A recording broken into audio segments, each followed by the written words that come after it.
Hello दोस्तों, कैसे हैं आप लोग। आज की हमारी कहानी है साथ। राखी, तुम्हारे पापा का फ़ोन आया था, पूछ रहे थे हम लोग अच्छे से पहुंच गए ना, रास्ते में कोई दिक्कत तो नहीं हुई। एक काम करना, तुम दोपहर में मम्मी पापा जी से बात कर लेना और उनसे कहना अगली बार से मैं कोई लिफाफा नहीं लूँगा, क्योंकि अब मुझे भी उनके लिए कुछ करना है, ना कि हमेशा अपने ससुराल वालों से दान दक्षिणा लेनी है। हम काफ़ी दिनों से उनके पास थे तो उनका मन लगा रहा, अब उन्हें अकेलापन महसूस हो रहा होगा। अगर छुटकी बबलू के स्कूल ना होते तो मैं तुम लोगों को कुछ दिन के लिए और छोड़ आता। राखी कुछ दिनों के लिए अपने मायके गई हुई थी, जिसे धीरज एक दिन पहले ही लेकर वापस लौटा है।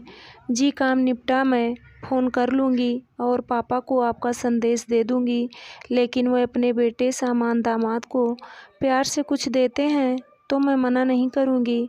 हंसते हुए राखी बोली, अच्छा सुनिए जी, ससुराल से फ़ोन आया था, देवर जी पंकज के बेटे का मुंडन संस्कार है, हम सबको बुलाया है, कब की टिकट करवा रहे हैं। हाँ, माँ का फ़ोन आया था मेरे पास, पर मैंने उन्हें साफ कह दिया मेरा तुम्हारा ऑफिस बच्चों का स्कूल है जो कि अभी अभी शुरू हुए हैं, इसलिए हमें छुट्टी नहीं मिलेगी। कहते हुए गाड़ी की चाबी उठा धीरज ऑफिस चल निकल गया। अपने पति की बात सुन राखी की आंखों में आंसू आ गए।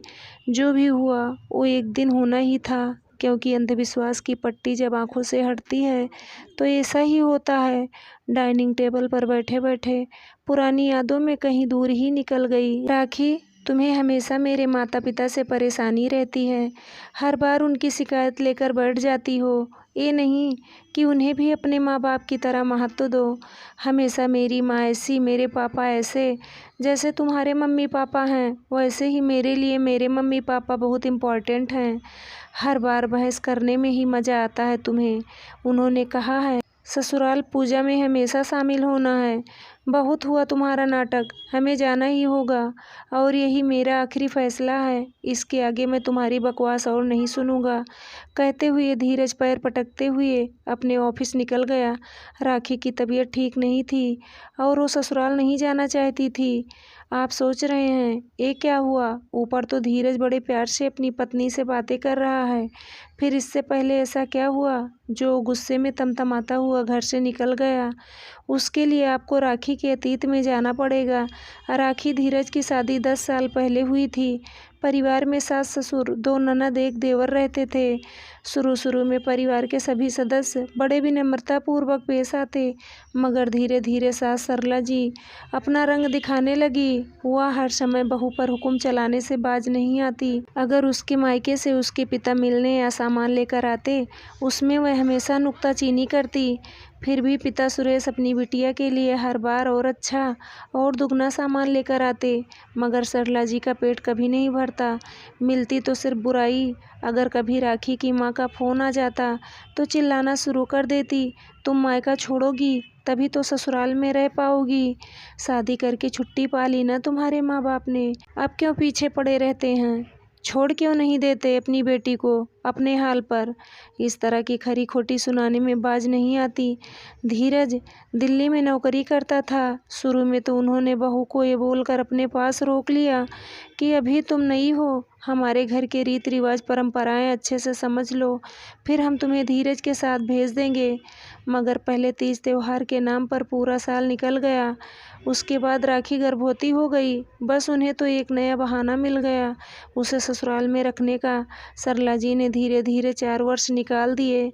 राखी और धीरज के इतना दूर रहने के कारण वो एक दूसरे को कभी समझ ही नहीं पाए। उनके बीच हमेशा बहस और तू मैं बनी रहती, फिर भी वो कभी हिम्मत नहीं हारती, इस उम्मीद में कि कल कुछ ज़रूर अच्छा होगा। एक दिन जब राखी ने जिद पकड़ ली कि वो अपने पति के साथ जाएगी, जिसके कारण बड़े कलेश और भारी मन से सरला जी ने राखी को धीरज के साथ भेज दिया। ससुराल से राखी को दूर जाने के बाद भी वह हर दूसरे तीसरे महीने घर में पूजा हो, कोई बीमार हो या फिर कुछ दिनों की छुट्टियां का बहाना लगा, वह उसे बुला लेती और धीरज खुशी खुशी उसका टिकट कटवा अकेले बच्चे के साथ ट्रेन में बैठा देता। फिर वो बेचारी ससुराल में काम वाली बाई की तरह सबकी सेवा करती। जब भी वो अपनी परेशानी धीरज को कहती, धीरज हमेशा चिल्लाते हुए कहता, तुम्हें बस मेरे माता पिता से समस्या है, तुम कभी उन्हें अपना नहीं मानती, वो तुम्हें पूरे दिल से अपना चुके हैं, इसीलिए तो बड़ी बहू होने के नाते तुम्हें मान देते हैं, हर काम में याद करते हैं, और तुम हो कि सिर्फ मेरे माता पिता भाई बहनों की बुराइयां करती हो। अपने पति की बात सुन राखी हमेशा चुप रह जाती।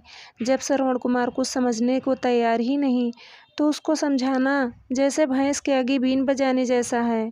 क्या फायदा, यही सोचो हमेशा बातों के कड़वे घूंट पीकर रह जाती। समय बीतने के साथ ननद देवर सबकी शादियां हो गई। उस घर की बड़ी बहू की हालत अपनी पति की वजह से जैसे कि तैसी ही बनी रही। छोटी बहू को तो सब लाड से रखते और बड़ी बहू को सब लताड़ देते। एक दिन अचानक धीरज ऑफिस में बेहोश हो गया। ऑफिस वालों ने उसे अस्पताल में भर्ती करवाया। धीरज को पिछले 1 महीने से खांसी की शिकायत थी। छोटे मोटे घरेलू उपचार, मेडिकल से दवाई के चलते उसने इतनी बड़ी बीमारी की ओर ध्यान नहीं दिया। राखी ने डॉक्टर से बातचीत की तो पता चला उसे टीबी की बीमारी हो गई है। डॉक्टर ने उसे उचित इलाज, सही खान पान से रहने की सलाह दी। 2 दिन बाद राखी धीरज को घर ले आई। फिर उसने अपने ससुराल में फ़ोन लगाया और सारी बात सरला जी को बताई। फ़ोन स्पीकर पर था। देवर पंकज, ससुर रामलाल जी भी वहीं बैठे थे।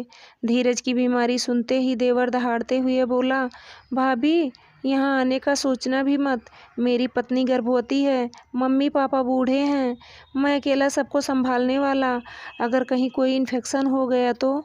पर भैया जी, ये छूत की बीमारी नहीं है, सही इलाज और देखभाल से पूरी तरह ठीक हो जाती है। अरे जाइए, बीमारी बीमारी होती है, जितना दूर रहा जाए उतना बेहतर।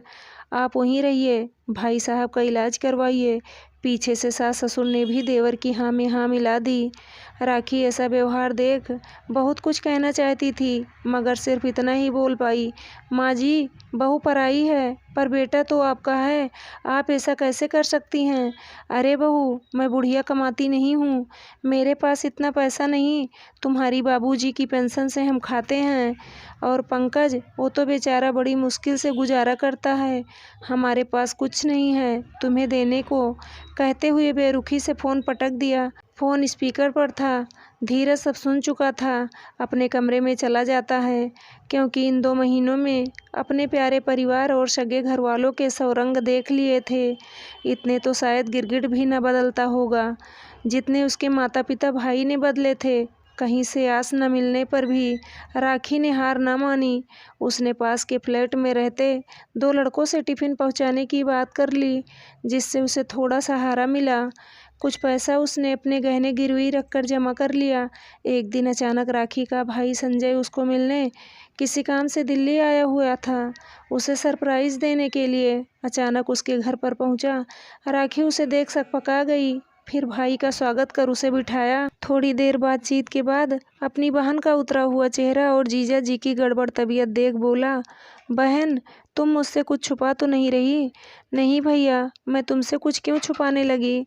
देखो, अगर कोई बात है मुझे तुरंत बताओ, इससे पहले कि देर हो जाए। राखी अपने भाई के गले लग रोने लगी। फिर सिसकते हुए बोली, भाई, हमें पैसों की बहुत ज़रूरत है। और धीरज की हालत के बारे में विस्तार से बताया। संजय ने 2-3 जगह फ़ोन मिलाए और तुरंत उन तीनों को अपने साथ आगरा चलने को कहा। बहुत मना करने पर भी ज़बरदस्ती उनको साथ ले गया। 6 महीने में धीरज अपने सास ससुर साले का साथ पाकर काफ़ी हद तक ठीक हो गया। उन्होंने उसे एक दिन भी महसूस नहीं होने दिया कि वो अपनी ससुराल में हैं। इतना प्यार और अपनापन देख उसे लग रहा था जैसे कि धीरज अपने ही घर में है। मगर अपने घर के नाम पर आज उसका जी खट्टा हो रहा था, क्योंकि वो अपने सिर्फ उसका इस्तेमाल कर रहे थे। उसकी पत्नी को भी वर्षों तक अपना गुलाम बना कर रखा और खुद संस्कारी बेटा होने के ढोंग में अपनी पत्नी के साथ गलत हुए देखकर भी चुप रहा। अब उसे राखी की एक एक तकलीफ चलचित्र की भांति दिखाई दे रही थी। कई बार उसने राखी से हाथ जोड़कर माफ़ी भी मांगी, क्योंकि अब वो समझ गया ये दोगला व्यवहार उसी के साथ किया गया है। जब सबको उसकी ज़रूरत थी तो वो बाहें फैलाकर उनके लिए तैयार रहता। आज जब उसे अपने माता पिता भाई की ज़रूरत पड़ी तो उन्होंने एक झटके में उसे पराया कर दिया। बस इतना ही उसकी आंखों से प्यार की पट्टी हटाने के लिए काफ़ी था। धीरज का जीवन दोबारा पटरी पर आ गया। वो स्वस्थ होकर नौकरी पर लौटा। उसने राखी को भी नौकरी करने की इजाज़त दी ताकि अगर कोई विपदा आए तो दोनों में से किसी को किसी के आगे पैसों के लिए गिड़गिड़ाना ना पड़े। धीरे धीरे दोनों ने अपनी हिम्मत, मेहनत के बल पर अपने लिए एक नया आशियाना खरीदा और अब धीरज की नज़रों में राखी के माता पिता के लिए इज्जत कई गुना बढ़ चुकी थी। वह समझ गए थे मुश्किल में अपने भी साथ छोड़ जाते हैं मगर कुछ अपने काम भी आते हैं।